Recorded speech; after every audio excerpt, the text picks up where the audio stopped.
Can we know for sure in a moment? Yeah, it's live now. Live now? Mm. All right, let's see. And it is, that is true. We see Sukamal Radhe Mataji there.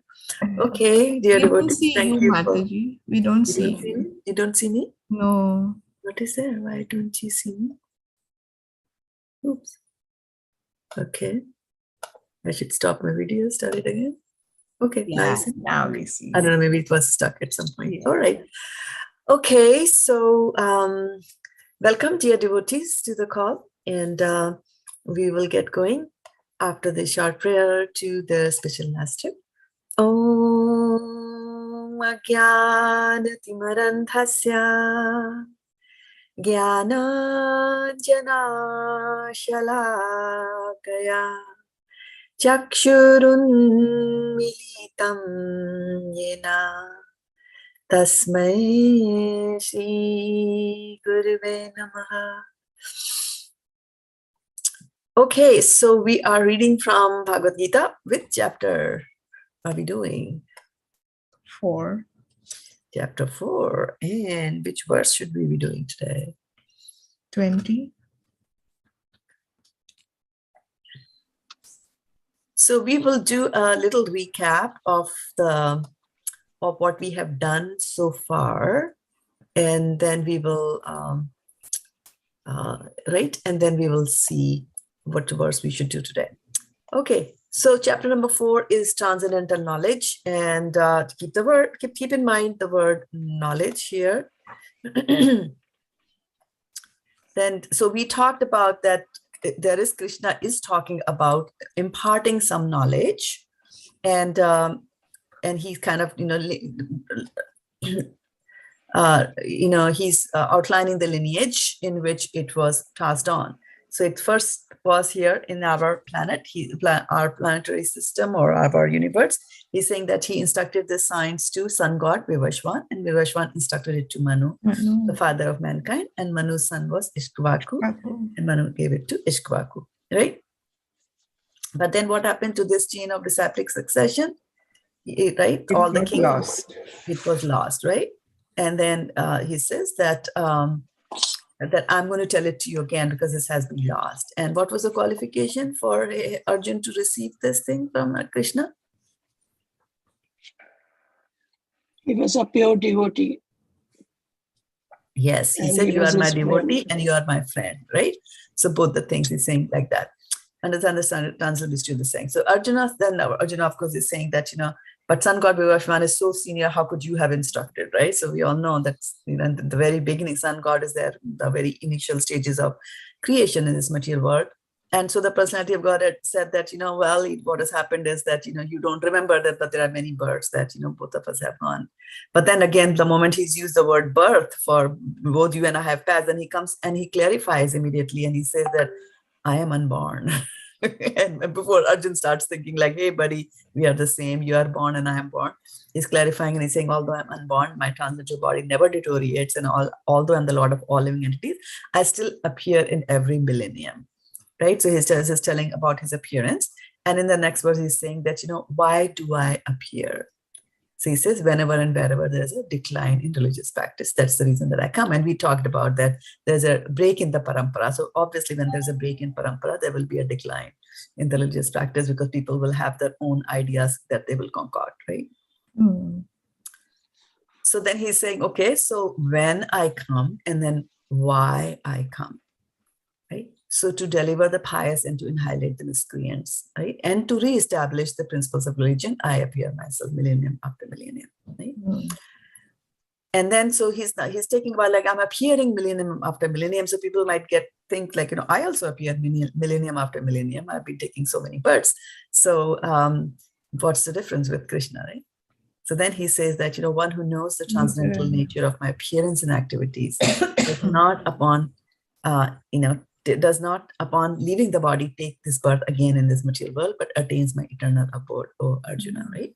And the eternal abode is described in the 15th chapter where he says, Na tat bhashyate suryo, na shashanko, na pavakaha, yad gatva na nivartante, tad dhama paramam nama, right? So that you don't need the sun, you don't need Shashank, which is moon, right? You don't need fire to bring light there. And yet gatva na nivartante, whoever goes there, gatva goes there, na nivartante, does not come back, right? Same thing here. He's also saying that if you understand the transcendental nature of my appearance and activities, right, then when you leave this body, you will not take birth again in this material world. And so then he's talking about this, and about this transcendental knowledge that's going to be great, that's going to be given. And then again, he's saying that he's constantly pushing Arjuna towards the side where, hey, others have done it.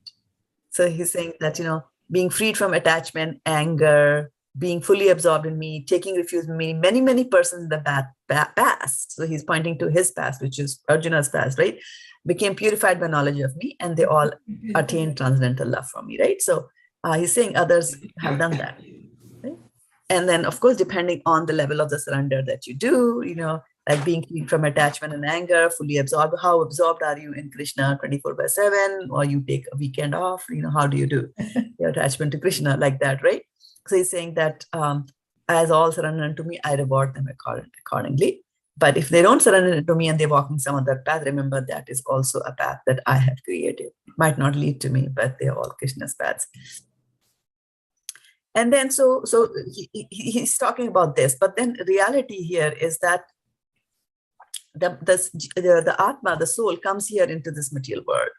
And then he's saying that we get bewildered, mohita. We get bewildered by the material world, and we start to desire success in our material world. And why we desire success in the material world? Because we have this inherent tendency, two weaknesses of the heart are to possess, to enjoy material and to possess it, right? And so we have this desire and for fruitive activities. So we want to enjoy it. So we start doing fruitive activities, which is we are looking at the fruit of our labor or karma, or the phal of our karma, right? And so we're desiring this. So when the desire is very strong, right? So sometimes you would have noticed that, those when our kids were small, and suppose they like something very nice, and you say, okay, fine, I'm going to cook this to you. And they're standing by next to you like a 2-year-old, 3-year-old saying, quick, I want it. So if you desire something, then impatience is also there in us, and we want it really quickly. So I want to have a shortcut. And these days people try to get a shortcut, right? I remember when I was in Delhi, there used to be these tutorial classes that, there were companies that were giving these tuition classes to make people pass. And it used to say that high school fail, BA pass kare.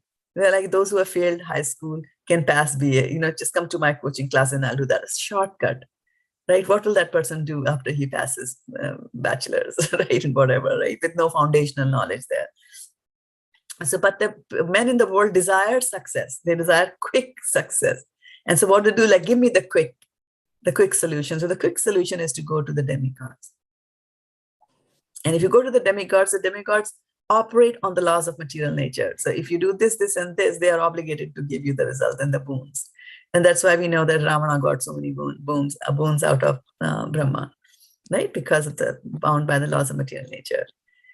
So, and then the demigods also, one of the things that they do is that the demigods will have mercy on you. Right? Kripa is mercy. But the demigod's mercy is kapat kriya. Kapat mercy. Kapat kripa. Kapat kripa basically means that there is some cunningness involved in that mercy that they are giving to you. Right? After all, Brahma gave his mercy to Ravana and Hiranyakashipu. Sorry. Sorry. And what happened?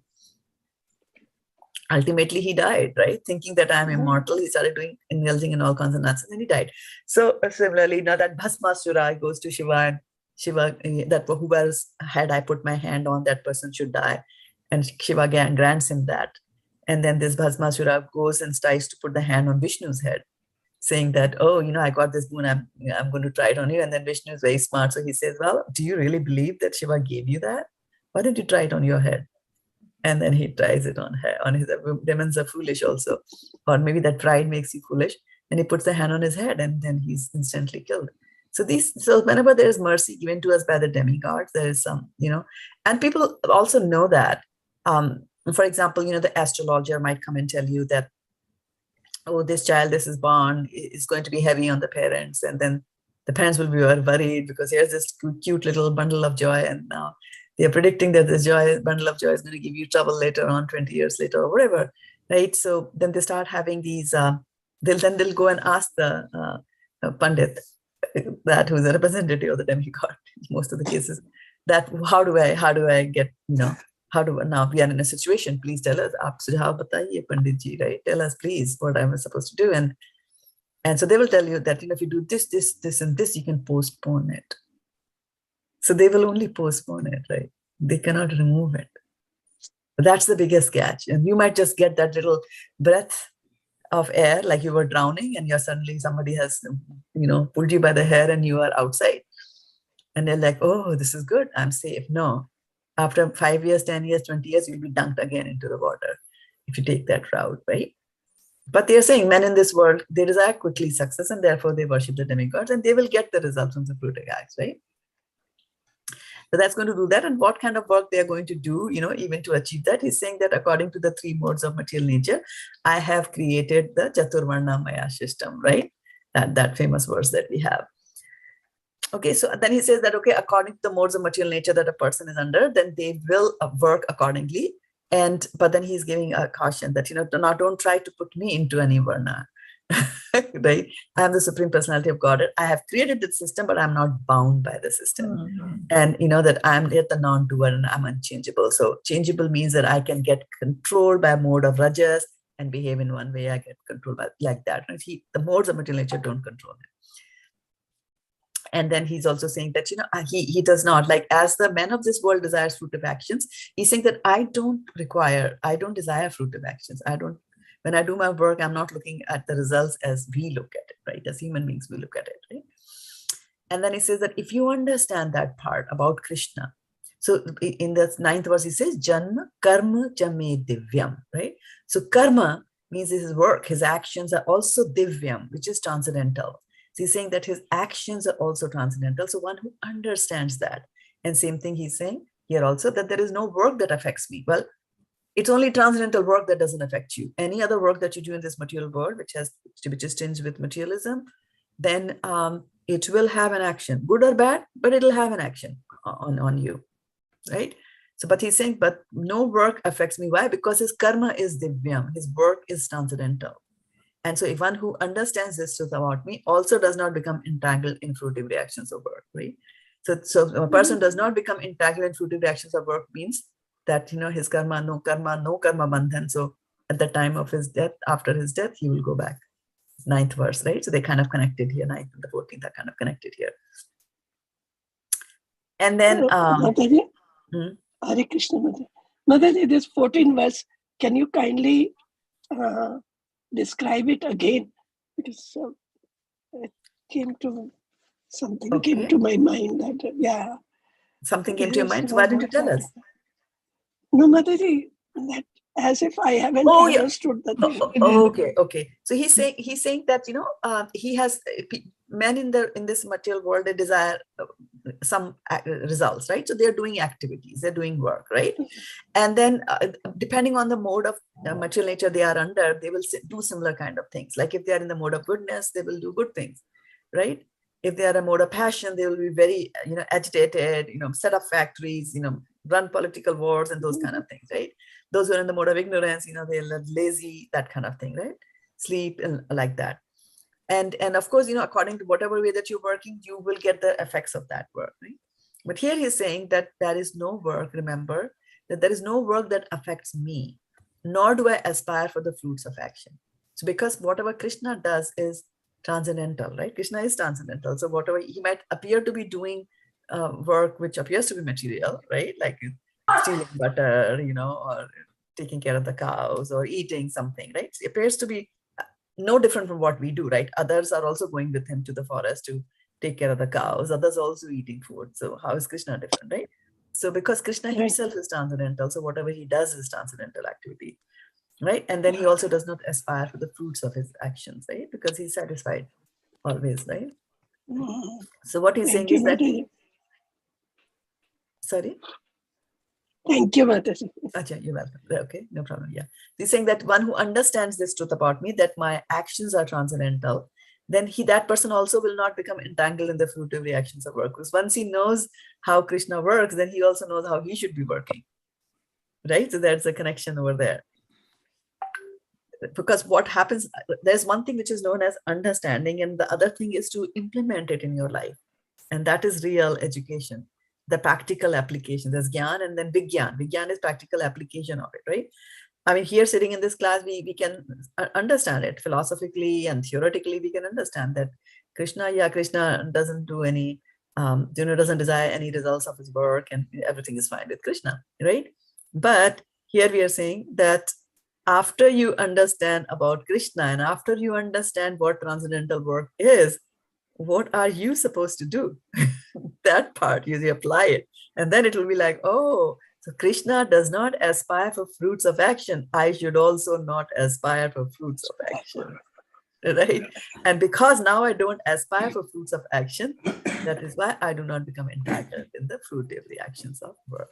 Like that, right? And then Krishna again goes back, right? All the liberated souls in ancient times acted with this understanding of my transcendental nature. So again and again, he's emphasizing this part, right? A few verses also he said, right? Vitaraga bhaya krodha, this one, right? They took refuge of me and then they become purified. So he's taking him to the past, right? Again, according to the theme, here, all the liberated souls in ancient times acting, or ancient, so it means like very long time ago. And there is something about ancient that appeals to us, right? Right? Like if somebody comes, like recently there was this news that in India, maybe Varshana Mataji might know that India, they excavated some weapons. And they say that those weapons are from the Mahabharata time, right? So the ancient 5,000 years ago, people are very, and they're rusted, obviously they're old. But there is something about things being ancient that attracts you, right? Yeah. For example, if we say that, and these, when they go for auction, they go for millions and millions of dollars, right? Something which is old. And so that's why all the liberated souls, so Krishna is also using that same, it's all liberated souls in ancient times acted with this understanding of my transcendental nature. Therefore, you should perform your duty following in their footsteps, right? So this again is about, this chapter is a lot about parampara, right? So your ancient people have done this, you should also do this, right? Follow in their footsteps. Evam parampara praptam. So this is also being emphasized a lot here, right? And so then he's like, again and again, he's going there. And then, so you should understand, I work like this, I don't work like this, right? And then he's saying that he's starting to tell Arjuna that, it is difficult. And he's a Kavyo, he says that in the 16th verse, that even intelligent people are bewildered in determining what is action and what is inaction, right? I mean, a person is not doing anything. Is it wrong? Is it right? So it's very, very confusing. And that's why, because it is confusing, we will see later on in the chapter, he will say, Tad vidhi paripatena pariprashnena sevaya upadeshyanti te jnanam jnanina tattvadarshina. He's just saying that if you don't understand, you will need a spiritual master to tell you. So get a spiritual master, and to get his mercy, you have to serve the spiritual master. So even the intelligent are bewildered in determining what is action and what is inaction. Now I shall explain to you what action is, knowing which you shall be liberated from all misfortune. Because because what is he doing? He's not only giving him positive knowledge, he also said that I'm also going to give you the negative knowledge. What is action? What is inaction? And of course, he'll also talk what is bad action. So when you know all the three, then you'll know which one to do, right? And once you have that knowledge on which one you should be doing, then that is when your misfortune will not come on you. Because otherwise, if you don't know, then misfortune can still come to you, right? Ignorance of the law is not an excuse. You could be punished for that, right? So in the 16th chapter, he said, then we came to the very famous 17th chapter, where he says that the Gahana karmano gati bodhavyam cha vikarmana karmanasya bodhavyam cha vikarmana, right? So akarmanasya bodhavyam gahana karmano gatihi. So he says the intricacies of action are very hard to understand. Therefore, one should know properly what action is, what forbidden action is, and what inaction is. Okay. And so here's the thing, one who sees inaction, an action in inaction, is intelligent among men, and he is on a transcendental position, although engaged in all sorts of activities. Right? And then it takes us to the 19th verse. So we'll go into the 19th verse over here and take today's verse. Or maybe I have it open. Yeah. Okay. So far, any questions till this point on what we covered? You are on mute, Mataji. Mataji, the question is, then when the tamogun is there, like you see, when we sleep, we are in tamogun, but everybody needs rest to do the satogun and the rajogun, because being a human being, we have to, you see, work the whole day round, you see, something or the other. But yes, we have to do it in the service of the Lord. But when we are sleeping, we are still in tamogun. How to make this tamogun into satogun, Mataji? Yeah, so again, by dovetailing it with Krishna, right? So you can sleep in the mode of goodness. You can also sleep in the mode of, in the transcendental mode. What is the intention behind going to sleep? Right? I mean, I know that people, I don't know how many of you will relate. I mean, we have so many, it's very young.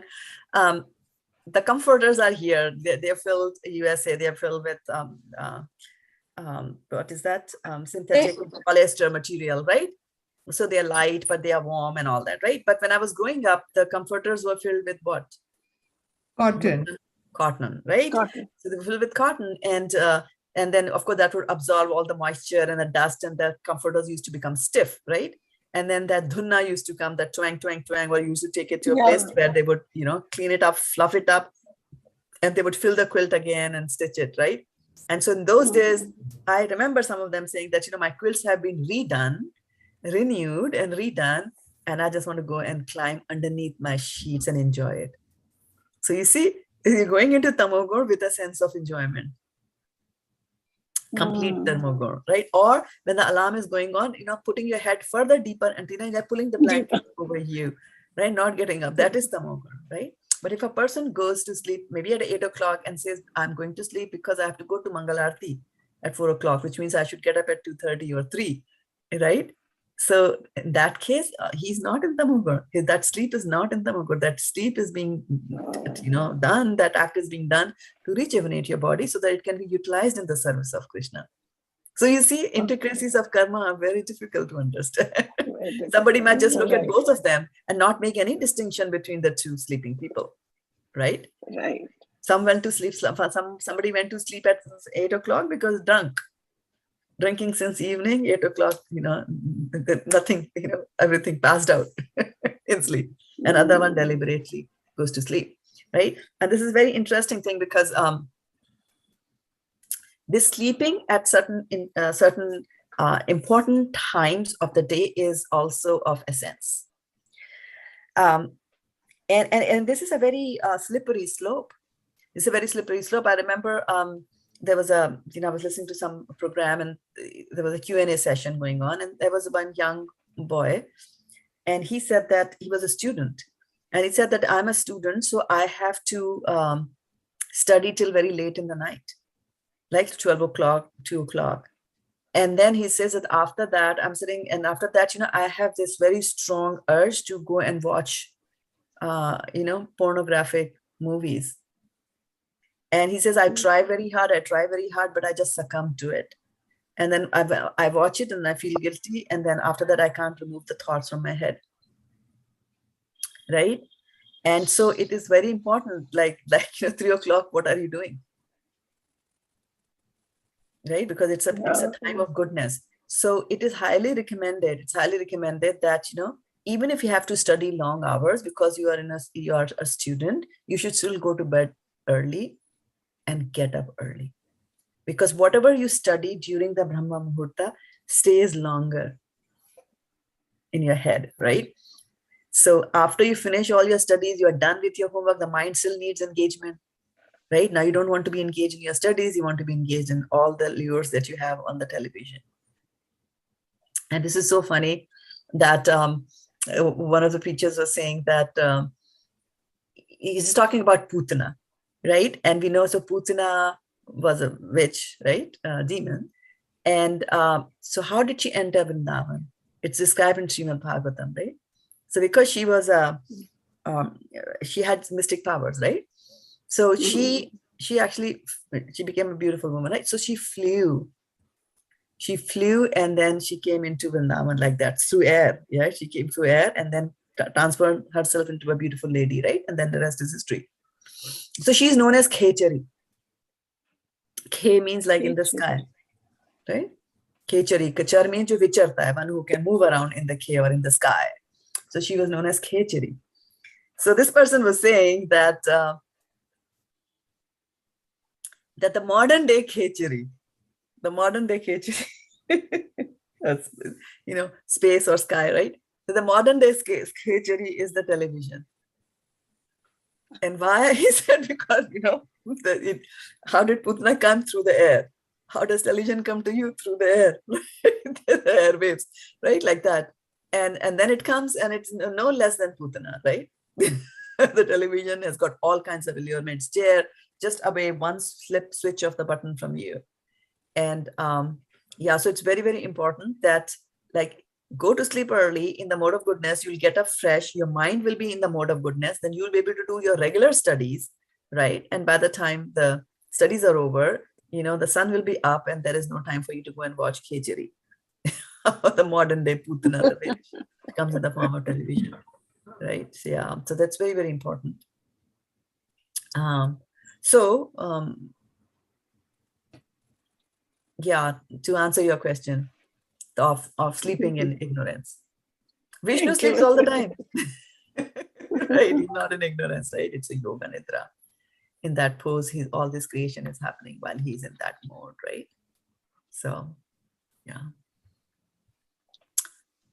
Okay, anything else anybody wants to ask? This is an integrate chapter, so that's why I'm repeating and asking. Okay, so now we see Yassa sarve samarambhaha kama sankalpa varjitaha jnanagni dagdha karmanam tamahu panditam buddhaha. So let's look at the synonym. Yasya, one whose, sarve, all sorts of,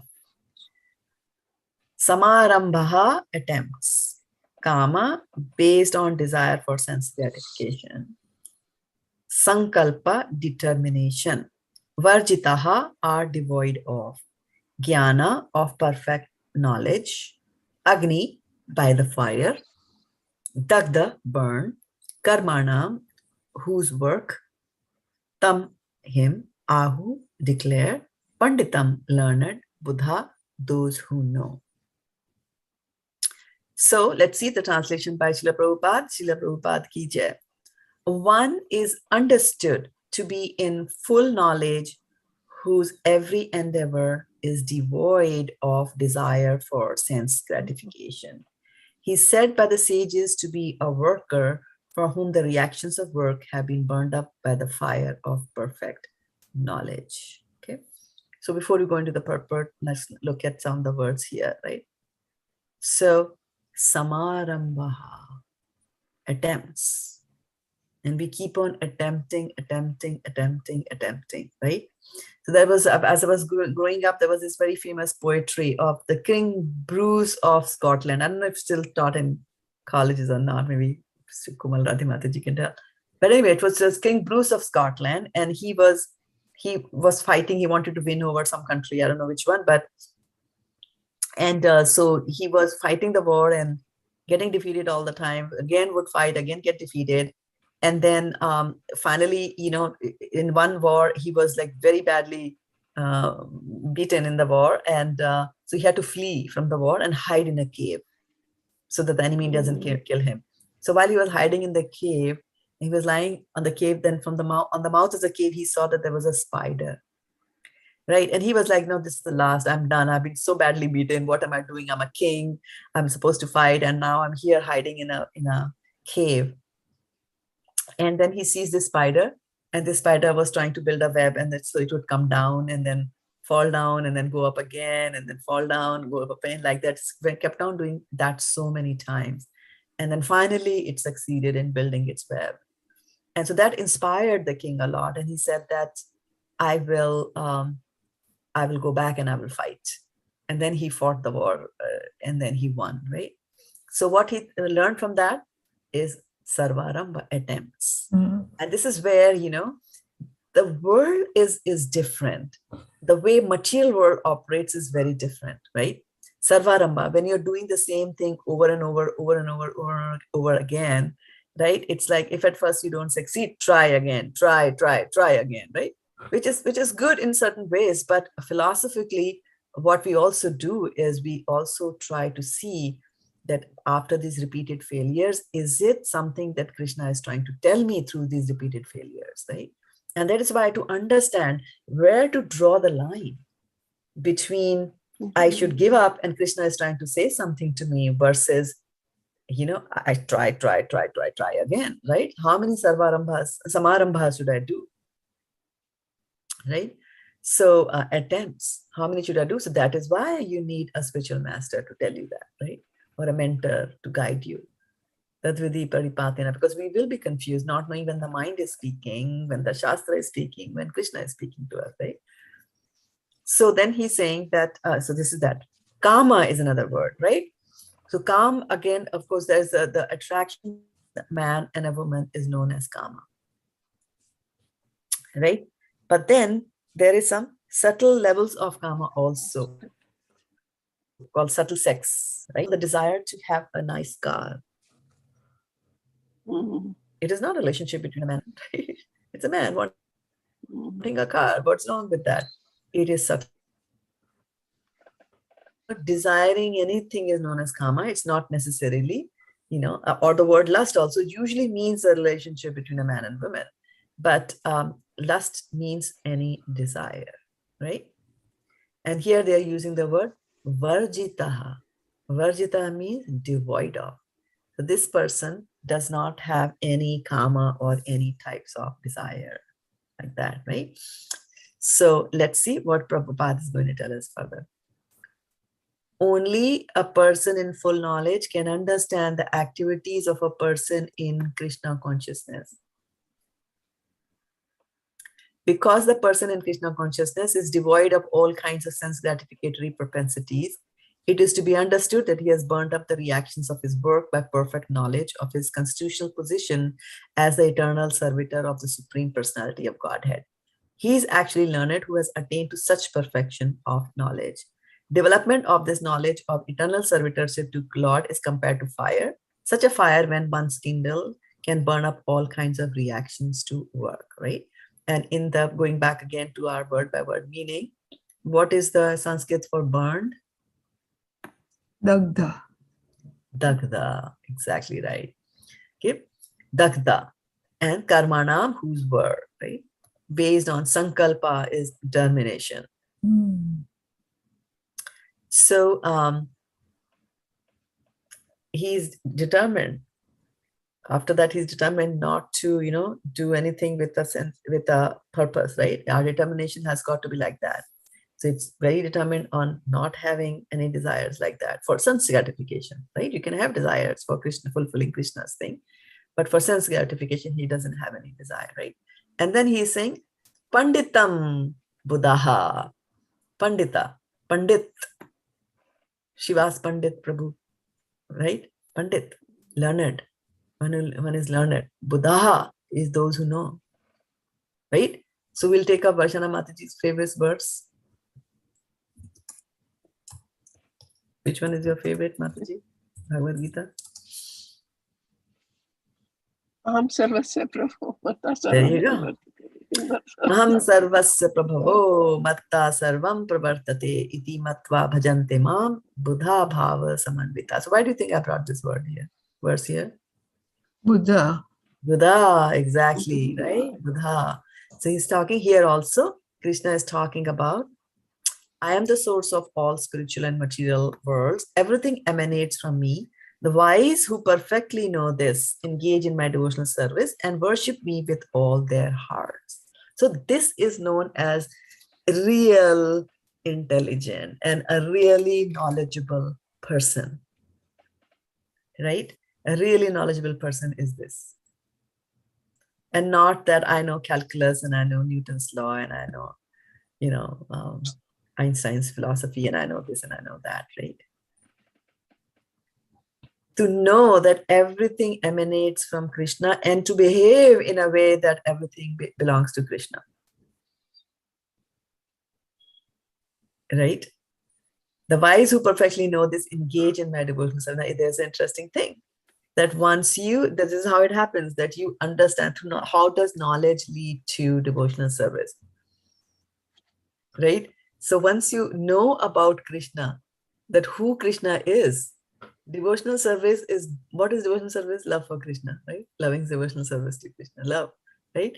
So you work for him with love. So once you know the qualities of Krishna and the opulence of Krishna, you are bound to love him, right? So first you have to get the knowledge, and after the knowledge, these things will happen automatically, right? And some people, what people try to do is they try to rake their brains and get knowledge, right? Instead of listening to it in a submissive way. Like we are listening, we are saying, okay, this is Bhagavatam, Krishna spoke it to Brahma.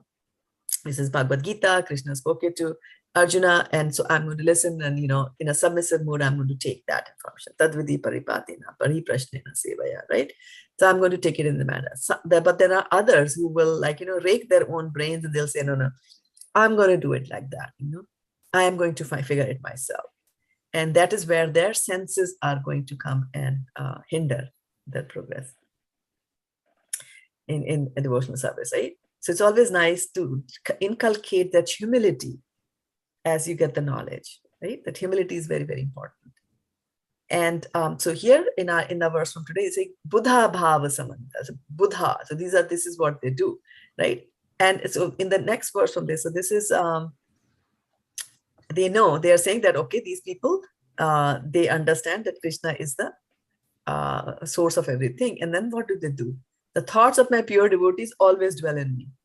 So this is what happens once you get to know about Krishna, then you start thinking about Krishna all the time because he is worth thinking, right? I mean, normally you see in this, in the material world, there'll be some news that comes, right? And so what actually is news? What exactly constitutes news? What is news? Something that is happening for the first time. We think it, right? That should be the news, right? Yeah. But do the newspaper really give you the news? Something that happens for the first time. The third page of the newspaper, it used to be murder, rape, accidents. Is it happening for the first time? No, right?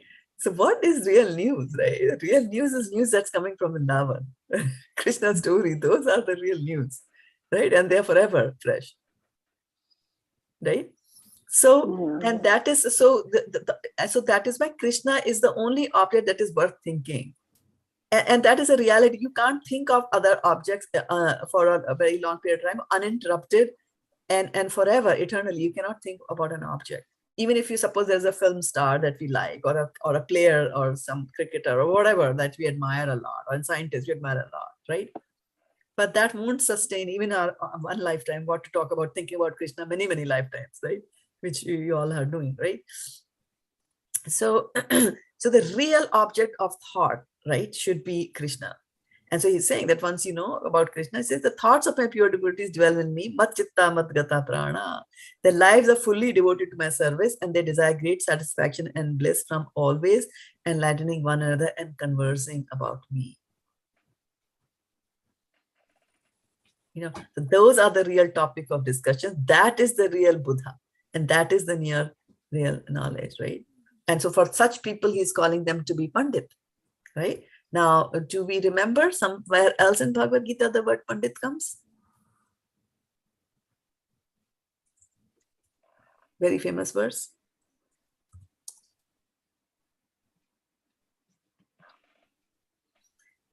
Vidya Vinaya Sampanne Brahmane Gavihastini Shuni Chaiva Swapakecha Panditaha Samadarshinaha. right? So later in the coming chapter, Krishna is going to talk about Pandita. So he's talked about this is what a Pandita is. What does a Pandita do? See, apart from having scriptural knowledge and all that, and the humble sage is by virtue of true knowledge. See, the true knowledge is see with equal vision a learned and gentle Brahmana, a cow, an elephant, a dog, and dog eater. So why are they able to see them in with a equal vision? Is because they see Vishnu in all of them. Right? So they see the similarity, they see the same soul in all of them. And they know that the body is just a covering. Like, we are sitting here, all of us, I'm pretty sure, are wearing a different type of a dress, right? Somebody's wearing a sari, somebody's wearing shalwar, somebody's wearing a pant, right? Like that. Somebody's wearing a mac dress. So it just, body is just like a dress. So they see that, the equality over there, right? So going back to our verse from today. So one is understood to be in full knowledge, whose every endeavor is devoid of desire for sense gratification. So this is a very important thing to keep in mind, that how did he define endeavor here? Which endeavor? Serving Krishna, devotional service. No, which endeavor he's saying? In this verse, which endeavor is he saying? How is he qualifying the word endeavor? Every endeavor, whatever Every he does. endeavor, exactly. That's what I was trying to point out. Every endeavor, and this is a very interesting thing to keep in mind, that when we are saying about that, this is just every endeavor. So we should. This is what Bhagavad-gita is. To be read very, very scrutinizingly, as he said, right? I mean, we wouldn't have even noticed it, that he said, "Oh, every endeavor." Yeah. Right. And so every endeavor, and then we would, okay, so now that I pointed it out, we are saying, oh, every endeavor, right? But you know what Krishna is actually trying to tell us, and this is where our acharyas come and open our eyes, chakshul unmilitam yena, right? What they're saying is that Krishna is saying, endeavor has to be there. Don't give up the endeavor. So you have to work. And that is why Krishna himself used to work, right? Krishna did everything. He took a guru, he got married, right? Everything that he's asking others to, he's leading by example. So we should not think that devotional service means not doing anything. And that is what all these few verses that we are talking about for the past month are about, understanding what is endeavor and what is non-endeavor. What is work and what is not work. What is karma and what is karma and akarma and nishkam karma. Like that, right? So similarly, so then the Panditas who are there, they know what is to be done, what is not to be done, like that, right? And so let's go to Srimad Bhagavatam. There's a very nice narration there, and let me see, do I have it here handy? Open it here. It is from the 11th canto of Srimad Bhagavatam, where a lot of the philosophy is there. And I wanted to point out a few things to all of you there. And yeah, here. So this is the, these are some questions that King Nimi is asking, right? And so let's look at it here. Nava bhavan mahabhaga munaya hi artha samshinaha smrana vata rasana atma vidya visharadaha kavir havir antarikshaha prabuddha pipalayanaha avirhotrota dhrumilas chamsaha karabhajanaha. Right? So a very interesting verse, and I think this is a good verse to memorize, because this is giving the names of the 9 yogendras, the Nava yogendras, the 9 yogendras. So who are these 9 yogendras, right? So we have been talking about Rishabh-dev, right? We're talking about Rishabh-dev. And so what is so famous about Rishabh-dev? When I say Rishabh-dev, what comes to your mind?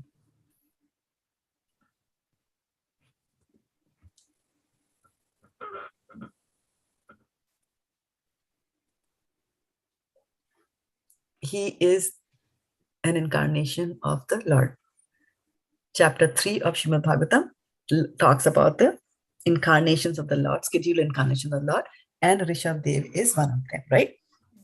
And this Rishabh-dev is different from the Rishabh-dev from where the Jain religion has come, right? This is Supreme Personality of Godhead himself coming. Rishabh-dev. Now, when I tell you about Rishabh-dev, Rishabh-dev had 100 sons. And his teachings to his 100 sons are there in the 5th canto of Srimad Bhagavatam. We're not going to go into the teachings of Rishabh-dev to his sons, but I'll tell you the name of one of his famous sons, right? And that is Bharat Maharaj. Oh yeah. Okay, so Rishabh-dev is the dad of Bharat Maharaj. So when I say Rishabh-dev, what should immediately come to your mind? Supreme Personality of Godhead and father of Bharat Maharaj, right? So Bharat Maharaj, so he had 100 sons, and then I think 81 took sannyas, and then 10 went away somewhere, and then one was Bharat, and then the remaining 9 are these Nava Yogendras. Their names are Kavi, Havir, Antariksh, Prabuddha, Pipalayanaha, Avirhotra, Dhrumi, Chamsa, and Karbhajan. So these are the Munis or Nava Yogendras. So it's a nice, they have been put there in the nice form. So King Nimi asked these questions of these Nava Yogendras. And so here, so this is talking about the sons of Rishabha, so 9 remaining sons, which were greatly fortunate sages who worked vigorously to spread knowledge of the absolute truth. They wandered about naked and were very well versed in spiritual science. Who else wandered about naked? Vyasdev. Srila Vyasdev. No, he was a man. Sure. 1 minute. Shukdev Goswami. Shukdev Goswami, yeah. And then who else? Also Bharat Maharaj? No. When he became Jad Bharat. Yeah, when he became Jad Bharat. Bharat At that time, yeah. And more?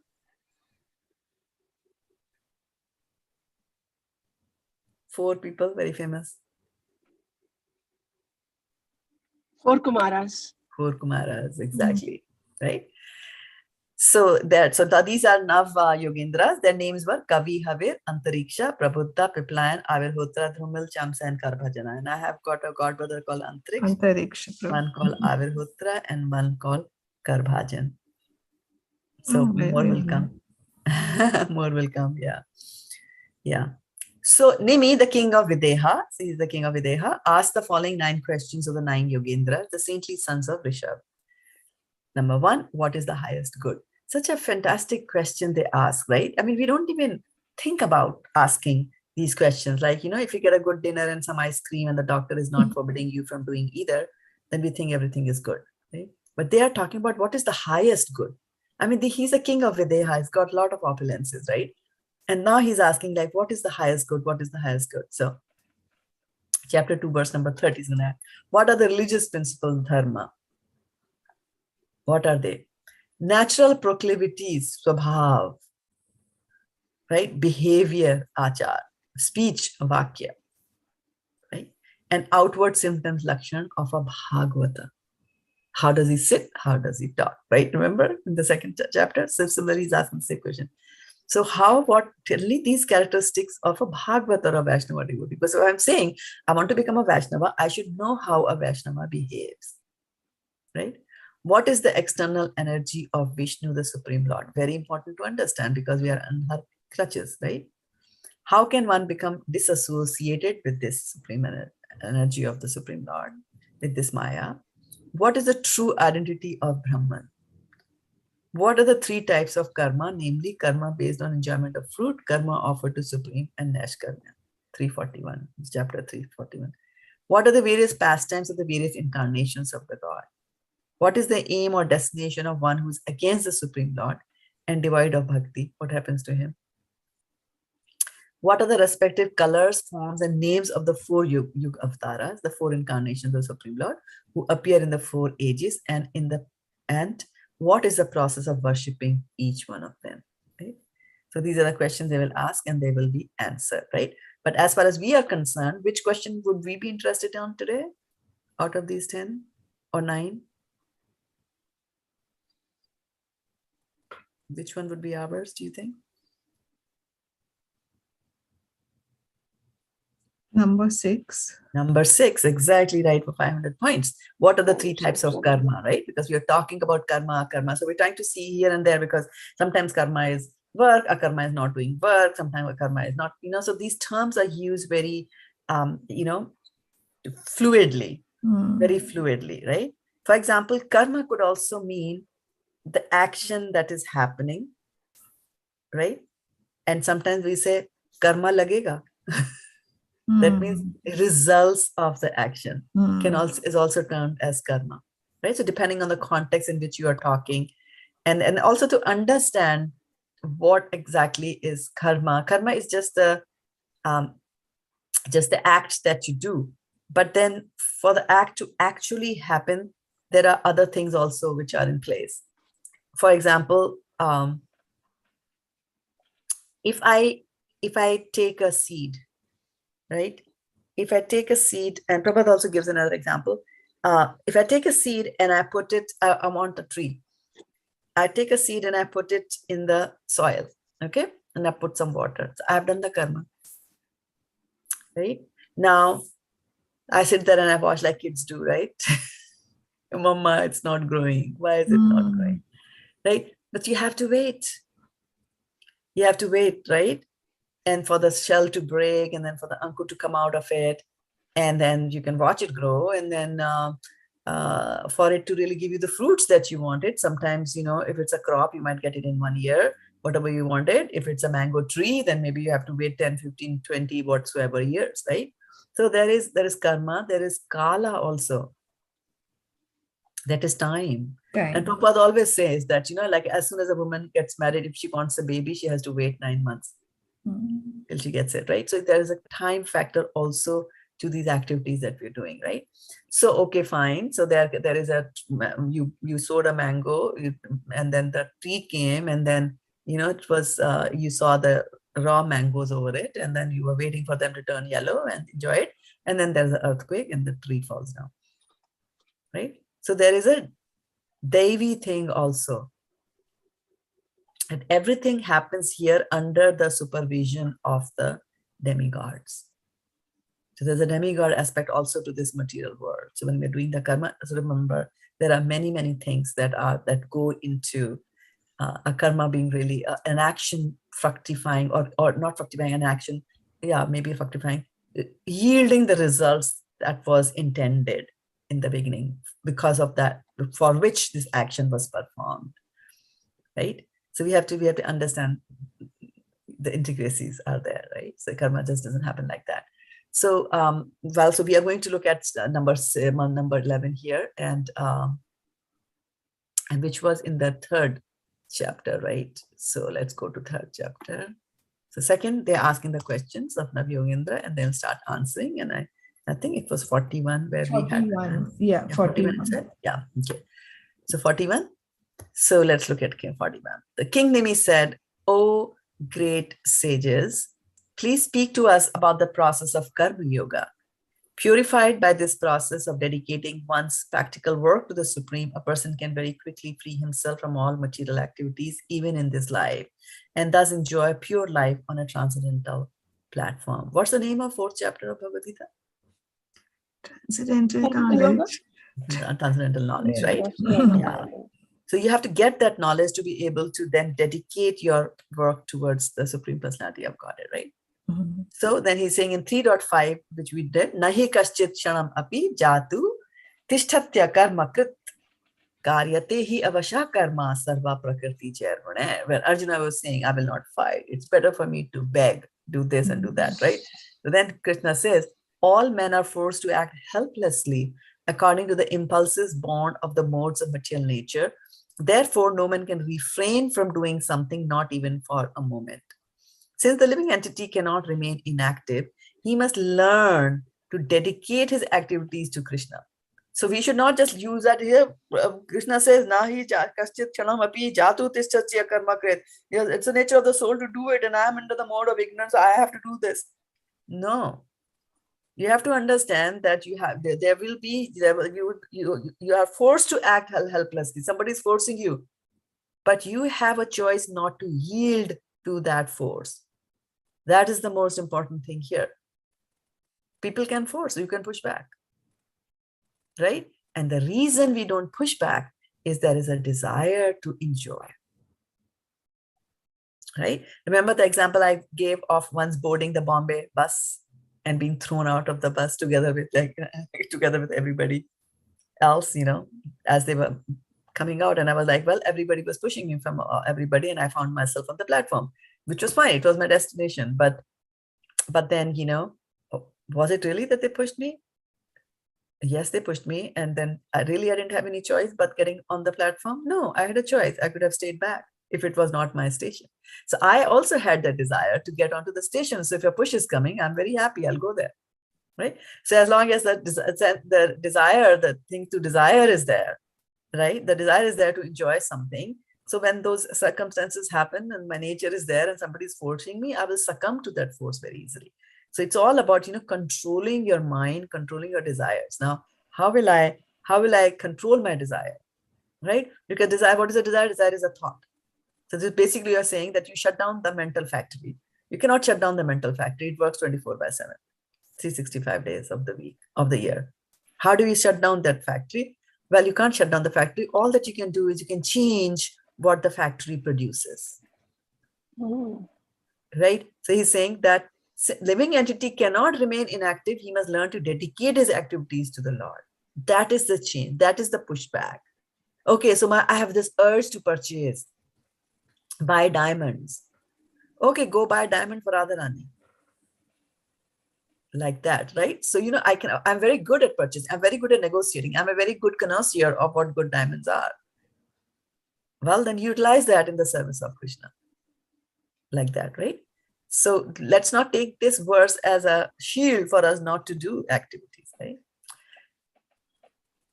You had a question, Varshana Mataji? Mataji, today's Rath Yatra, and I have to go. I have to get ready, but I'll keep listening. Yes, very good, very good. Yes, your temple itself looks like a Rath. The 3 Rathas there. Very good. Okay, so continue, enjoy the day and let us know about that. Yeah. All men are forced to act helplessly according to the impulses born of the modes of material nature. Therefore, no one can refrain from doing anything, not even for a moment. Since the living entity cannot remain inactive, he must learn to dedicate his activities to the Lord.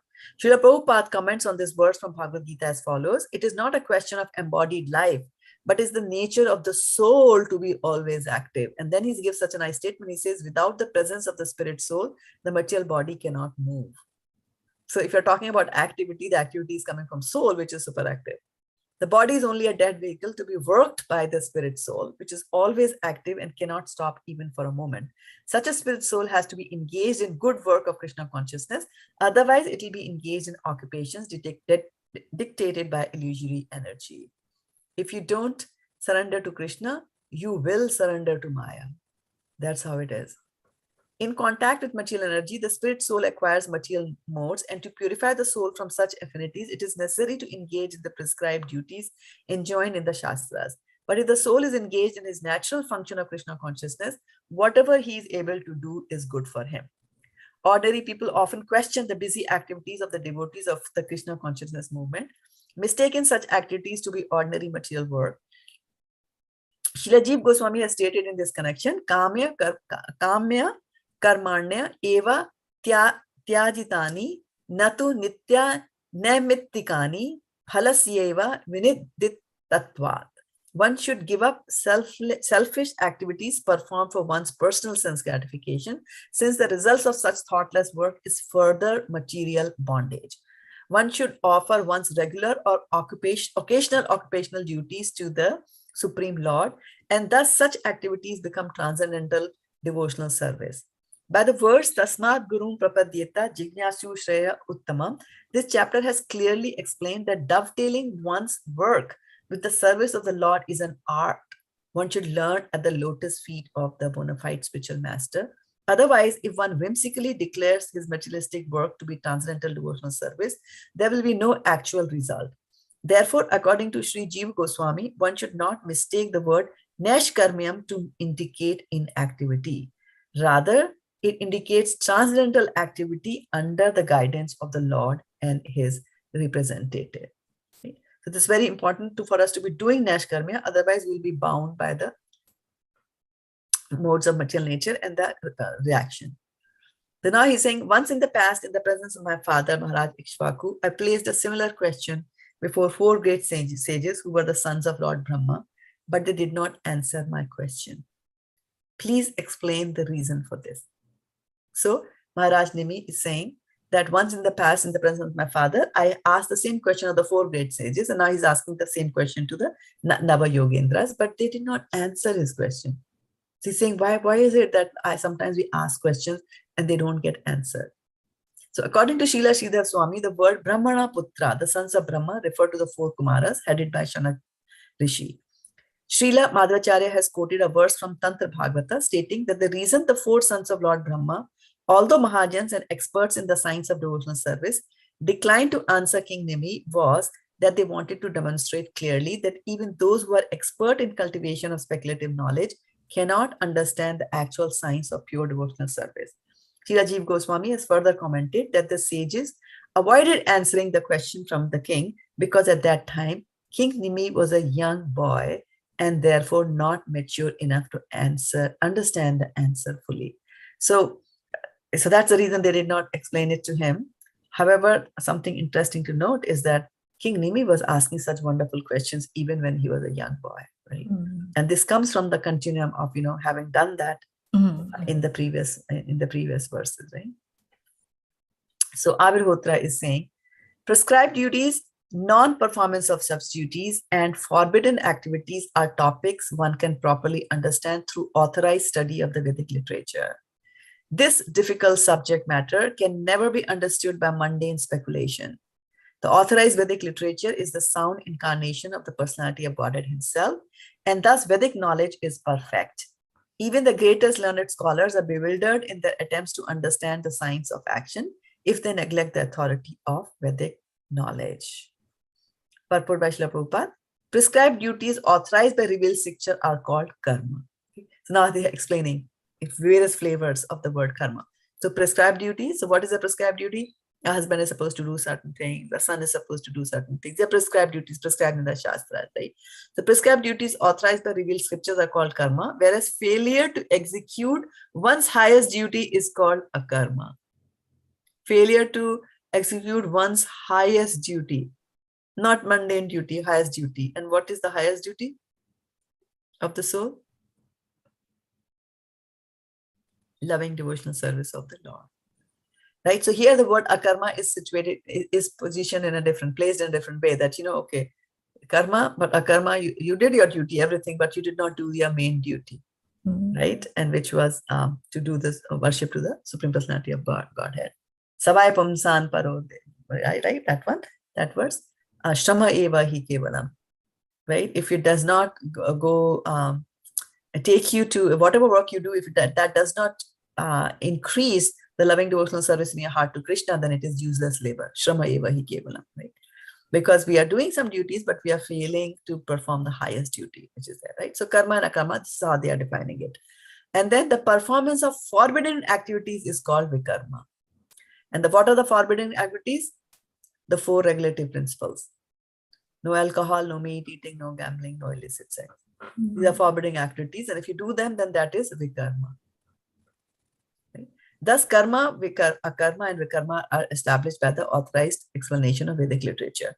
They cannot be ascertained merely through mundane exercises in logic. In the Srimad Bhagavatam, the Lord says, Sabda Brahma Param Brahma, Mamo Bhe Shasvate Tanu. I am the form of the transcendental vibrations of the Vedas, such as Omkar and Hare Krishna, Hare Rama, and I am the supreme absolute truth. These 2 forms of mind, namely the transcendental Vedic sound and the eternally blissful spiritual form of the deity, are my eternal forms. They are not material. Similarly, it is stated in the Bhagavatam 6.140, Vedo Narayana Sakshat Swayambhur Iti Shushrama. The Vedas are directly the Supreme Personality of Godhead Narayan and are self-born. This we have heard from the Yamaraj. These are Yamdutas are telling this to the Vishnu Dutas. In the Puruk Shuktas, which is from the Rig Veda, Mandala 10, Shukta 19, Mantra 9, it is stated, Tasman Yagyat Sarvahuta Risha Samani Jagnire, Chandamsi Jagnire Tasman. From him, Yajna, which is another name for God, came all sacrificial offerings, hymns of invocation, and songs of praise. All the mantras of the Vedas come from the Lord. Which verse says also, which another verse in Bhagavad-gita says this, that all the mantras of the Vedas come from the Lord? Very famous verse. Oh, 15:15. 15:15. So tell me, have you got it memorized? Yeah. Okay, give it to us. Sarvasya chaham riddhi sannivishto mata smritir jnanam apohanamscha vedescha sarveraham veda vedyo vedanta krit veda vid eva chaham. Right. So Vedanta Krit, he's saying, right? I have created. So all the mantras of the Vedas, thank you so much for the beautiful verse. All the mantras of the Vedas come from the Lord. All the incarnations of the Supreme Personality of Godhead are completely transcendental and free from the 4 defects of conditioned life, namely mistakes, illusion, cheating, and imperfect senses. So Vedic knowledge, being a plenary manifestation of the Supreme Lord, is similarly infallible and transcendental. Srila Bhaktisiddhanta Saraswati Thakur has pointed out that in the material world, which is controlled by the illusory energy of the Lord, a particular sound vibration is discarded after describing its object. But on the spiritual platform called Vaikuntha, nothing is ever lost, and thus Shabda Brahma, or the personality of Godhead in his form as transcendental sound, is eternal. In ordinary human discourse, one can ascertain the meaning of human words by understanding the intention of the speaker. But since Vedic knowledge is aparushaya or transcendental, one can appreciate its purport only by hearing from the standard authorities in the chain of disciplic succession. This process is prescribed by the Lord himself in Bhagavad-gita, evam parampara praptam. Thus, even highly learned scholars who proudly neglect this simple descending process are certainly bewildered and embarrassed in their hopeless attempt to ascertain the ultimate truth, meaning of the Vedic knowledge. The 4 sons of Brahma, which is the 4 Kumaras, declined to answer the question of King Nimi, since at that time the king was a mere child and therefore not capable of seriously surrendering to the process of hearing through disciplic succession. Although the 4 Kumaras are in the disciplic succession, right? The Kumara Sampradaya comes from them, right? Brahma's sons, right? But sometimes it is difficult to understand that and be willing to take knowledge from somebody who is younger than you, right? But as King Nimi grew up, right, then he's asking the same question to the Nava-yogendras there. So king was a mere child, therefore not capable of seriously surrendering to the process of hearing through the disciplic succession. Srila Madhavacharya has pointed out in this regard, Ishvaratmatvad, Ishvara Vishashyatvad. Because the Vedas describe the unlimited personality of Godhead, Vedic knowledge cannot be approached by mundane methods of comprehension. Right? We have to go through the spiritual master to understand that. So I will stop over here and take some reflections, thoughts, questions that you have on any topic or this topic.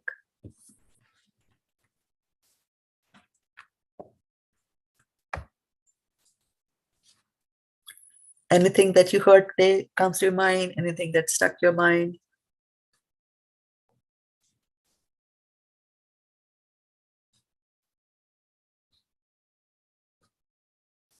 I really like the way you described the whole chapter, like from beginning. It really was, The recap? Yeah, the recap is always, yeah.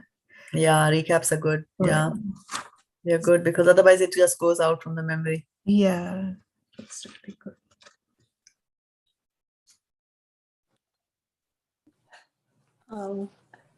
Hi, Mataji. Sri, Hare Krishna. Hare Krishna. For me, I think like just really the importance of going to sleep and like getting up early, I thought was really resonated, like something I struggle with sometimes. So I'm getting a little better at it because like just naturally I'm starting to feel very tired like by 9 or 10, and I so I feel better, like I feel relief, but like it's something I kind of struggled with throughout my life. So I think like talking about the importance of that, helps. Yeah, Krishna says yukta hara viharasya yukta sapnasya bodhasya. And it's a very interesting thing that Yukta ahara, you have to be balanced in your eating and also in your enjoyment and also sleeping. And here is the thing that if we sleep sufficient, as much as is sufficient, then you don't have dreams. But if you tend to sleep longer, then dreams will come. Oh, okay. And those dreams are, pretty crazy dreams. Like, sometimes we start dreaming in between alarm, when the alarm clock goes off, and we switch it off, put it to snooze, and say, okay, I'm going to snooze for 15 minutes. And then you don't know, suddenly somebody comes and shakes you like, hey, you should have woken up half an hour ago. And you're like, oh, but I was dreaming. So you get carried away. But so oversleeping is also not good. Then you get into dreams, and dreams can be, But is it bad that if you have a dream, or like, I mean, I would imagine we all dream, maybe we just don't remember it, because if you're sleeping like more than, like if you're sleeping like at least a couple hours, I would imagine that you go into a dream state naturally. Yeah. But then dreaming in the morning, yeah. Oh yeah, that's bad. Yeah. It's always some kind of nightmare or something. Right. Something happens. And I've noticed that every time, and I'll get the silliest of the dreams. Those will be very silly dreams, not able to make any head or tail out of them. And you're like, oh, I was dreaming this. You're bad. Yeah. Early to bed, early to rise is the way to be healthy, wealthy, and wise. Very, very important. Yeah. Yeah, and then you get to do like maybe you're studying or your sadhana, reading like very early in the morning. It's a good time that you absorb the most, right? Yes. Did you say 3 a.m.? Well, you know what? Don't go by the word 3 a.m. or the number 3 a.m. because everybody is constructed differently, and some bodies naturally need extra sleep.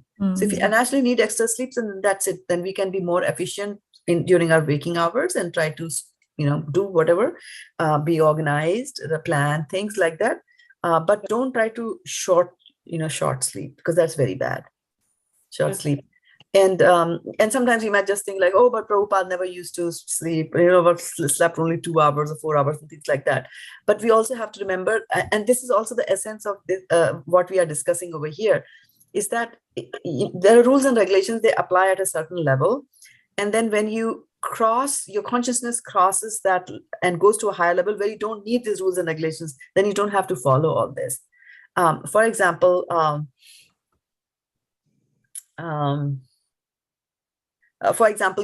they say that when you get up in the morning, you have to take a shower, and don't touch the Lord. Don't touch your bead before you take a shower, right?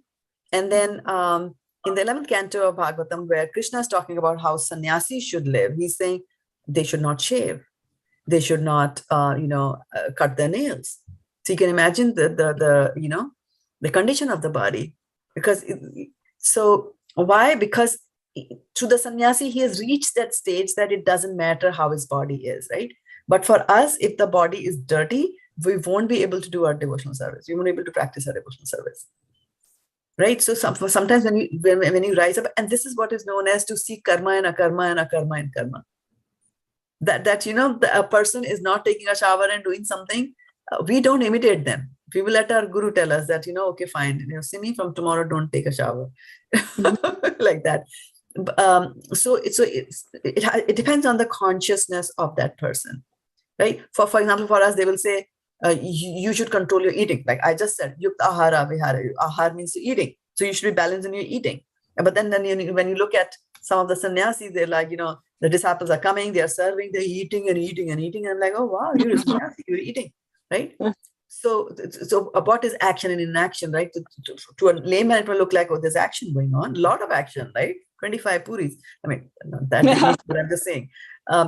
So why are they doing it? They are doing it because to reciprocate the love of the disciple. The disciple has cooked it with so much love and affection, they're eating it. And sometimes they would have just gone full and then they eat it on top of that, right? And what we do not see is that, after eating so much on it, then they will skip lunch or dinner and maybe skip breakfast, right? That part we don't see, right? So because we saw just that's the person was eating like that, yeah. So, but definitely, and for those who are practicing devotional service, it is very, very important to have proper sleep, proper rest. Yeah, good point. Good point. And you have to get into the habit. And time management, they all talk about, like even in our mundane work, they talk about time management, right? Yeah. And you have to be watchful, like this guy who asked that question, right? If I'm studying very late in the night and I want to watch all these nonsense movies, at least he's watchful. He knows, right? So we have to be always very watchful to see, like, what is it that distracts me from going to sleep? What if I've got this habit that after I finish everything, then I say, okay, just to lighten myself, let me watch something on YouTube. No, you'll get carried away because one YouTube ends and another one starts automatically. Yeah. Right? So consciously, we have to purify and bring us to that high level of consciousness where these things will not matter. For example, for a brahmachari, we will say you have to fast, right? It's because that brings control of the senses. But then as he matures in life, and suppose he's now going out in book distribution, there's no need for you to fast. You eat more so that you can distribute more. So the same law which was applicable at one level is not applicable at the other level. And I always give that example of, traffic lights. Traffic lights are applicable for the traffic, which is on the ground. It doesn't apply to the aeroplane, which is flying on top of a red light, right? Of traffic light, it can do that, right? Again, it also applies to certain species. These rules apply to human beings. If a dog crosses a traffic light, you can't find, right? Even if you find him, you're not going to get anything out of a dog, right? So these laws and these things are, applicable. Their rules, their regulations, and the essence that to remember at the end of every verse we will keep on saying is do everything for Krishna. Try to focus everything for Krishna. Do everything. Shilanam Bhakti. Devotional service does not mean not doing things. You have to do things. Look at Srila Prabhupada, how much he did. How much in such precarious conditions also. Like that. Good. Yeah. But Sukumal Radhe Mataji, were you saying something? No. Okay. No. All right. Any other questions or should we call it a day? Namaste, Meera Mataji, anything? No, thank you. All righty. Okay, so then we will. Oh yeah, I also wanted to ask a question. Well, let me just take leave of people on the Facebook. Vanchukal Patrubhyascha Kripasindhubhye Vacha Patitanam Pavnebhyo Vaishnavebhyo Namo Namaha Premanande Hari Hari Bol. Yeah.